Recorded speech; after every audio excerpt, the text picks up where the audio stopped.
Hello, this is Angelia, and you are listening to or watching the podcast Why You Do What You Do. The podcast that talks about human development and psychology to try and maybe help you figure out a little bit more about why you do what you do. And last time we were talking about popularity, and we're going to kind of take back up on that.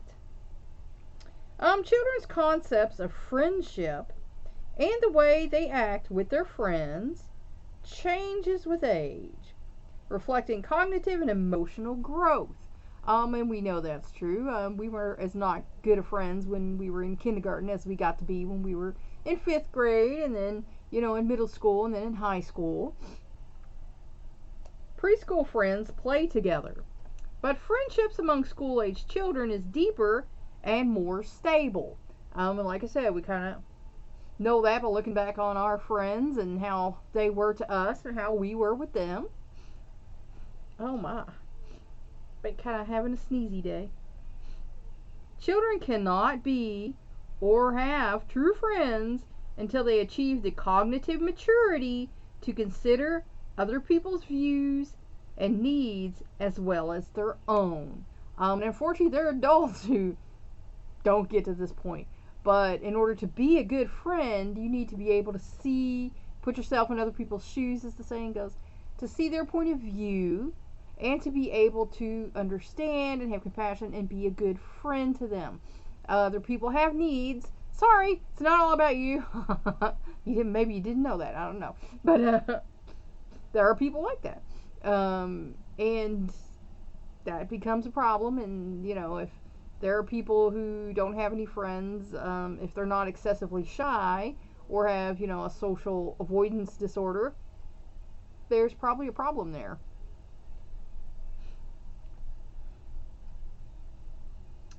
On the basis of interviews with more than 250 people between ages 3 and 45, Robert Selman traced changing conceptions of friendship through 5 overlapping stages. Excuse me. I'm so itchy today. So we're going to talk about Selman's stages of friendship. Stage 0, momentary playmateship, ages 3 to 7. And we know from watching kids in preschool and in early elementary school, around these ages. Oh my goodness.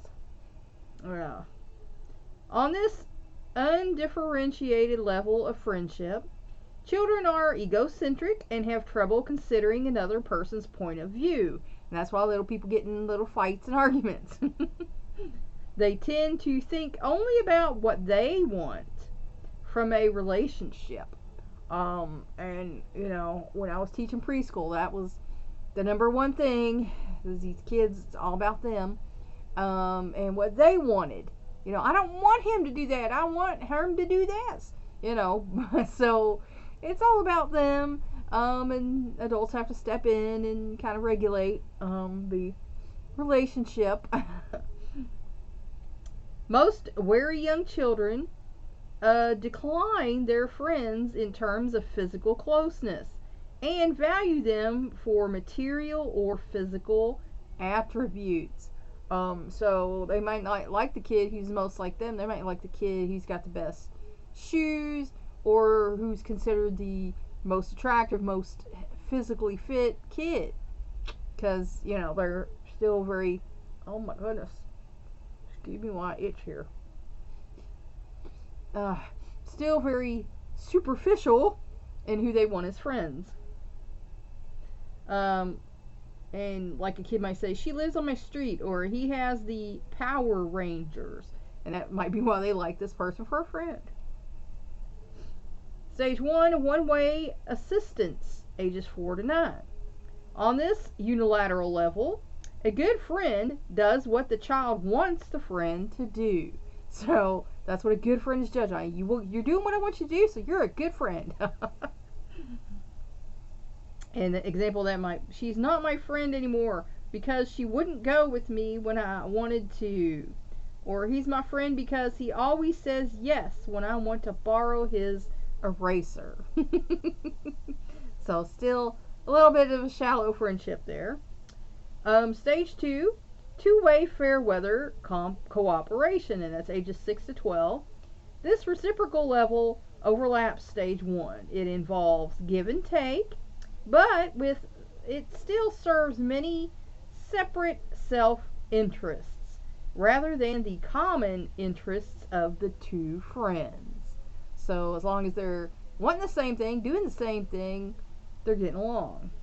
An example might be, we are friends, we do things for each other. Or a friend is someone who plays with you when you don't have anybody else to play with. So still kind of an immature, my goodness, oh, itchy, view of friendship. Stage 3, intimate, mutually shared relationship, age 9 to 15. On this mutual level, children view a friendship as having a life of its own. It is an ongoing, systematic, committed relationship that incorporates more than doing things for each other. Friends become possessive and demand exclusivity. And if you're a girl, you know that one. Middle school is the worst. No, she's my best friend. She can't be your friend. You know, it's just craziness. You know, you can't play with her. You're my friend. An example might be, it takes a long time to make a close friend. So you really feel bad if you find one that your friend is trying to make other friends too. And see, that shouldn't be a thing. That should not be a thing. You know, you should have friends and other friends and more friends, and you know, it shouldn't be that way. It just should not. Stage 4, autonomous interdependence, beginning at age 12. In this independent stage, children respect friends' needs for both dependency and autonomy, because they are learning that sometimes you might want to hang around with a friend. Oh my. Other times you might want to be alone. So they're starting to learn, you know, that the friend can't be clung on to, you know, they need to have their own life. An example might be, a good friendship is a real commitment, a risk you have to take, you have to support and trust and give, but you have to be able to let go too. So, you know, until the age of about 12 on, the kids really are not great friends. But, you know, we learn. He found that most school-age children are in stage 2, reciprocal friendship, based on self-interest. So, yeah, until they're in middle school, it's still very selfish friendships. Older children from about age 9 and up may be in stage 3, intimate, mutually shared relationships. And that's the goal. It's to develop those. Some people never do. Some people are scared of having a intimate relationship with other people. And by that I don't mean sex. By that I mean sharing with others your selfness and sharing their selfness, you know. School-age children distinguished best friends, good friends, and casual friends on the basis of how intimate they are and how much time they spend together. Children this age typically have 3 to 5 best friends with whom they spend most of their free time, but they usually play with only 1 or 2 at a time. And we know that from growing up. I'm sure that, like me, you all had neighborhood friends, and then you had school friends, and then you might have, like, if you went to church, you know, you might have church friends, vacation Bible school friends, you know, wherever you have friends, you can have friends in different places, and, you know, you might even label them. Well, this is my friend for, you know, church. This is my friend for going to the library with. This is my friend for, you know, playing music with. And, you know, that's just something that we do when we're young. We categorize people. We give them labels and we put them in a category. Now you're supposed to outgrow that, but I know people who have not outgrown that. They're older people, in their 60s, and they still label people and put them in categories. And when you do that, you don't get to know the person. You've decided they're X, and they fit in the X slot. And if they're not really an X, and they're in Y and Z and whatever, you kind of don't understand that because you've labeled them as X. So you never really get to know the person for who they are. And that's a shame. But that's sometimes a situation where people never grow and learn to become good friends. 12% of children this age have only one friend or none. So if your kid has only one friend or even no friends before, the age of 12, don't worry about it so much, because some kids are shy, some kids are like bloomers, and it really doesn't mean anything that your kid doesn't have a friend yet. School-age girls care less about having many friends than about having a few close friends that they can rely on. And I can tell you that is true. I had a lot of friends, still do. But there are friends who I know, if I need something, they're the person that I call or message, because I know they're going to show up for me. Whereas some other people, their situation might not let them show up for me, and I know that, so I don't, go to them. It's nothing bad on them, it's just that I know they can't help me with whatever. We do usually have about a handful, or it's 2 handfuls of close friends that we know are our ride and die buddies. Oh my goodness. Oh. And then, we have more casual friends. Boys have more friendships, but they tend to be far less intimate and affectionate. So guys, make a lot more friends, but it's like, when my husband graduated and everything, and his reunion came up, and I was like, no, he goes, I ain't talked to none of them people since high school. And so, guys tend to be able to let go of friends a little easier than women do. Women, we are more loving, and we love each other, and we want to be friends, forever. It's just the way we are.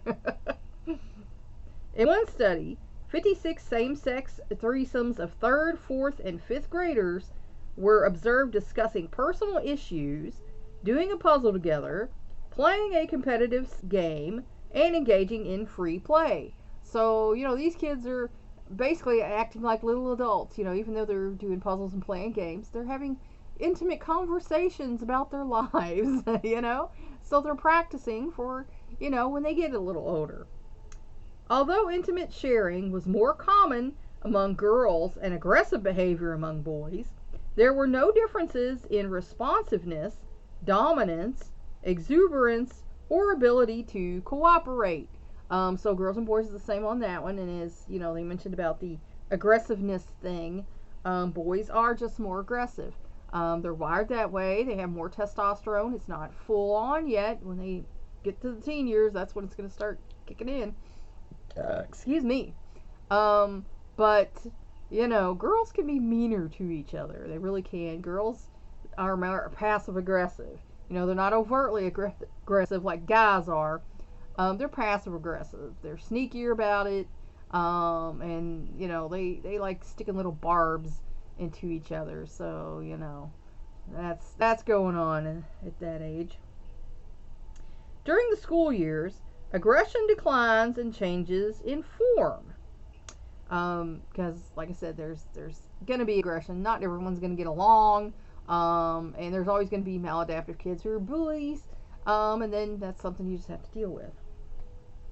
Hostile aggression aimed at hurting its target, largely replaces instrumental aggression aimed at achieving an objective, the hallmark of the preschool period. So hostile aggression comes, like in instrumental aggression, you're trying to get your way. It's a way to get your way. You're being aggressive to get your way. In hostile aggression, basically, you are trying to hurt the other person, to dominate the other person, and that becomes more of a thing as, especially boys are trying to come into their own, and they want to be the top dog. Overt aggression, physical force or verbal threats, becomes less common than relational or social aggression. That gives way to where social aggression, where like you might say bad things about another person, you might spread rumors about another person, you might go on social media and attack them.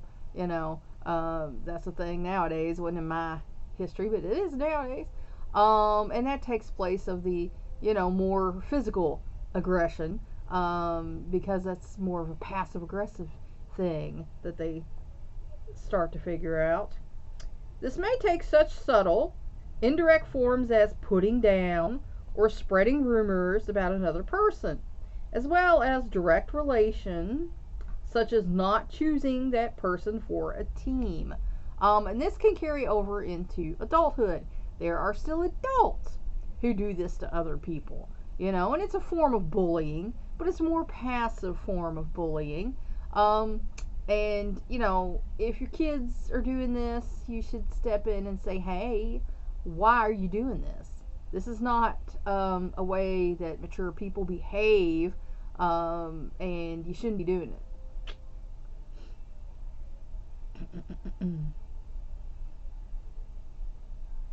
9-year-olds and other older children recognize such behavior as mean.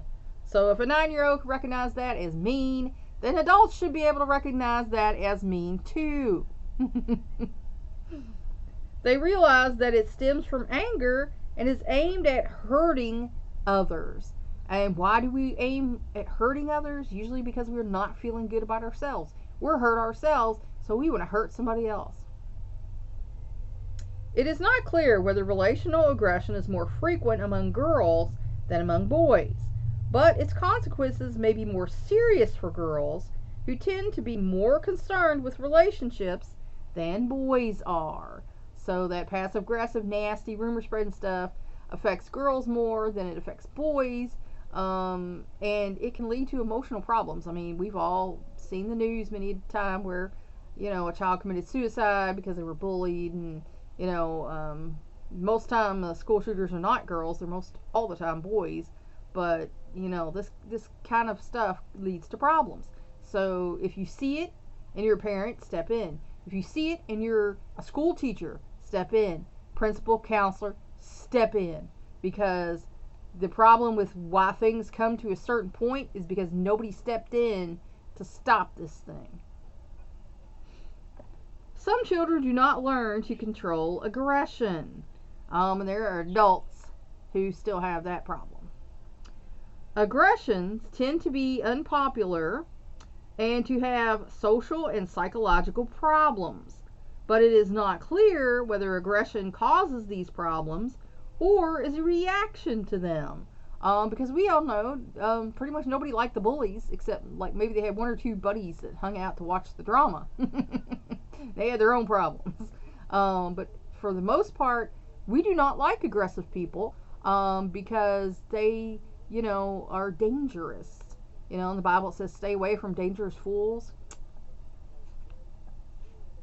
Highly aggressive children tend to seek out friends like themselves and to egg each other on to antisocial acts. And that's where that ends up. If you got a bully, they usually end up going the antisocial route, and get into trouble with vandalism. One of my sons, I had to step in and say, hey, no, we don't do that, because I caught him with another child who was, damaging another person's property. I'm like, heck no, you're not going to go out and play with him, and I don't ever want to see that happen again. And that's what you do. What makes children act aggressively? One answer may be in the way they process social information. So, like I say, children learn what they live. If they're learning aggression, they're going to live that out. What features of the social environment they pay attention to, and how they interpret what they perceive. Because children who have problems, processing what's going on, are going to be a little more confused, a little more upset, and they might act out, based on that.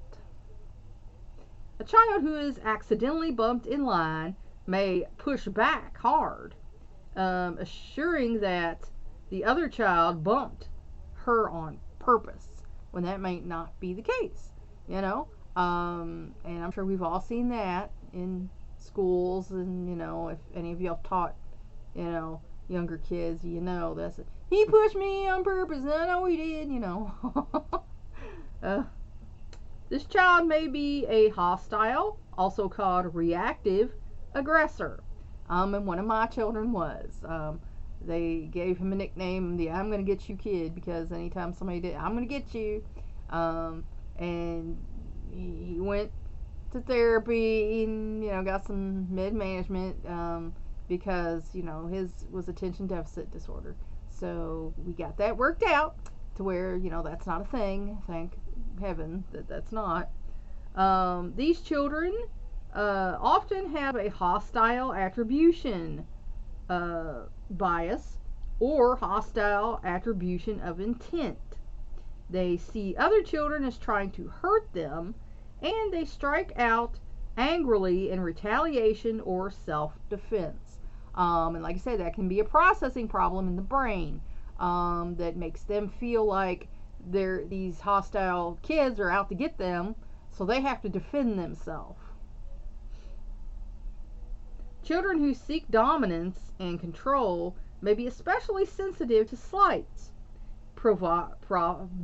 provocations, or other threats to their status, especially if their cognitive abilities to process these experiences are limited. And there are kids who, are just mentally disabled, mentally ill, and, they do have problems processing their experiences. And to them, things might just look like it's a hostile environment, and it might not actually be. You need to talk with your kid. And like I said, there's no shame in taking a kid to therapy if they need it. You're only going to help them. And if you feel ashamed about the fact that they need help, then you have a problem. They may attribute such behaviors to hostility and react aggressively, because they think they're being attacked, so they feel like they need to defend themselves. Rejected children and those exposed to harsh parenting also tend to have a hostile attribution bias, and that's because they've been beaten by the parents, so that's how they look at the world. It's like, everybody wants to hurt me, I have to defend myself. Since people often do become hostile towards someone who acts aggressively toward them, a hostile attribution bias may become a self-fulfilling prophecy. Remember we said that about, something else the other day. Setting in motion a cycle of aggression that eventually becomes a behavior problem. So if kids think other kids are going to be mean to them, then they act towards the child like they're going to be mean to them. So then they are, and then the person is again feeling like they need to defend themselves. So, that becomes a self-fulfilling prophecy. Instrumental or proactive aggressors view force and coercion as effective ways to get what they want. So they've learned from somewhere that it's okay to try and coerce people to give them what they want by force. And there are people, adults in the world like this, and even though it's maladaptive, sometimes they're viewed as successful because they're doing what ever it takes to succeed, and that includes stepping on people, squishing them, doing horrible things to them. And some people get looked up to for that, and that's a shame, because our society should not glorify bullies. That's a shame. They act deliberately, not out of anger. In social learning terms, They are aggressive because they expect to be rewarded for it. And when they are rewarded for it, their belief in the effectiveness of aggression is reinforced. So, even though it's a wrong way of thinking, in society, sometimes aggressors are rewarded for being aggressive. And that's a shame, because that shouldn't be a thing. We should say, hey, no, we don't do that to each other. But the more you reinforce a thing, the more they believe it. So, because it's being reinforced, they continue the aggression, and they continue, stepping on the other people to get what they want, because in their mind, this is how they get rewarded. And that's a shame. And that's a societal problem that, you should address if you start seeing such a thing in your children. Both types of aggressors need help in altering the way they process social information, so that they do not interpret aggression as either justified or useful. Because no aggression is justified. There's no ever reason to hurt someone else. There's never a reason. Now, if you're defending yourself, okay. But other than that, there's never a reason. Unfortunately, some people use aggression to get what they want. And I've seen this in the business world. There was a man I almost called the police on, telling me what I was going to do for him, and he wasn't going to put up with no crap from me. And just all up in my face and squishing my chair like against the desk. We had a little panic button at the place I worked. I almost pushed it and got the cops there, because he was physically hurting me. He was shoving my chair back so hard, it was bending forward and hurting my back. So he was like 1 second away from going to jail when another, male coworker stepped in and said, "Hey, what are we doing here? No, we're not doing this." So I never worked for that guy again. Never helped him with anything, because it's like, no, you're not going to treat me like that. Expect I'm going to do anything for you. Screw you, buddy.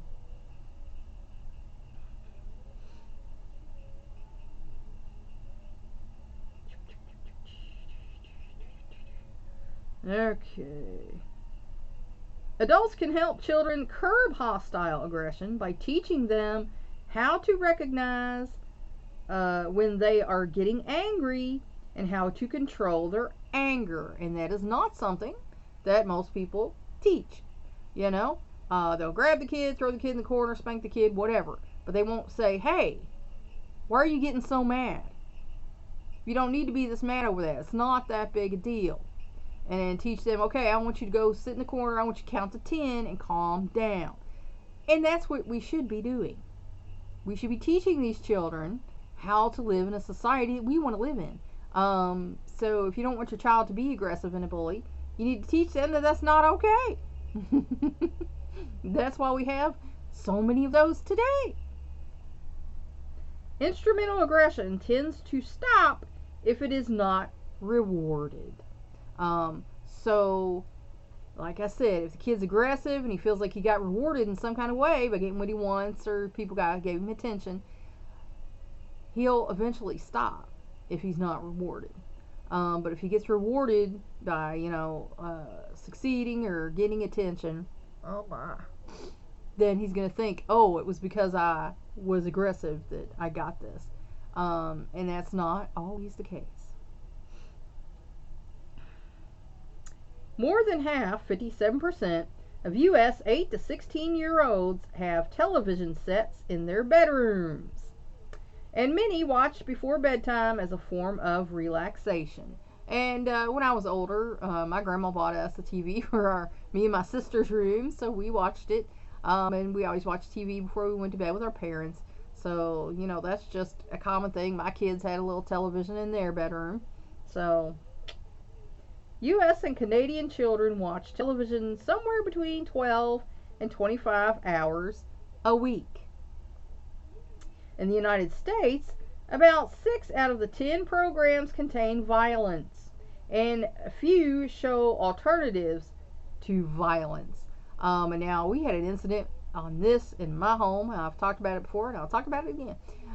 My children watched PBS. We watched the, Sesame Street and good shows like that until a friend of mine came over for my son's birthday party. And it was time for their kids' favorite show, which was a show about these teenagers who fought bad guys. We didn't watch that. I didn't want my children to watch that. I told her that. I said, we don't watch that. I don't like them to see these kinds of things. And she just kept fussing, and they were fussing. Oh, please, we're going to miss it. So I allowed them to turn this stuff on. Within 2 weeks, my sons were wanting to watch this program, and they were fussing about it, and I let them watch it, and then I would talk about how, he shouldn't have done that, that was mean, and, stuff like that, trying to, kind of guide them on this. But there was an incident. I went to the bathroom. They were watching this show, and a food fight happened on the show.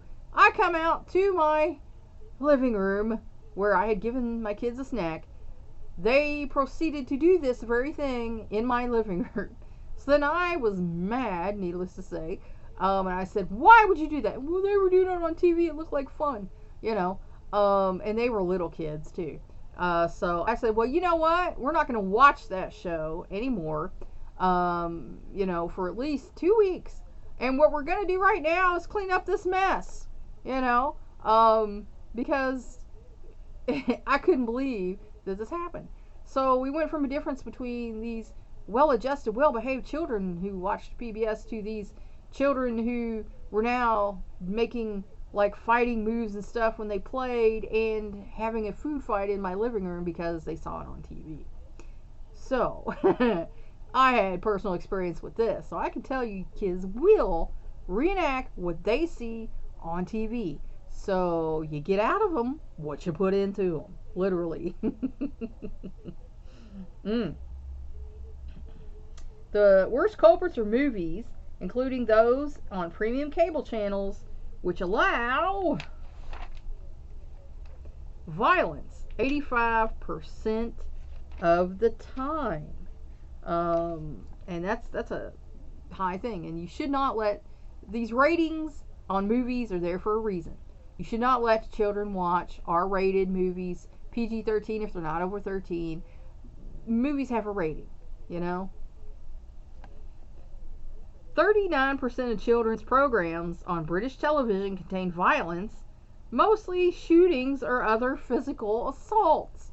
And that's terrible. I don't know why any children's programming would show shootings or physical assaults, but evidently in Britain that's a thing.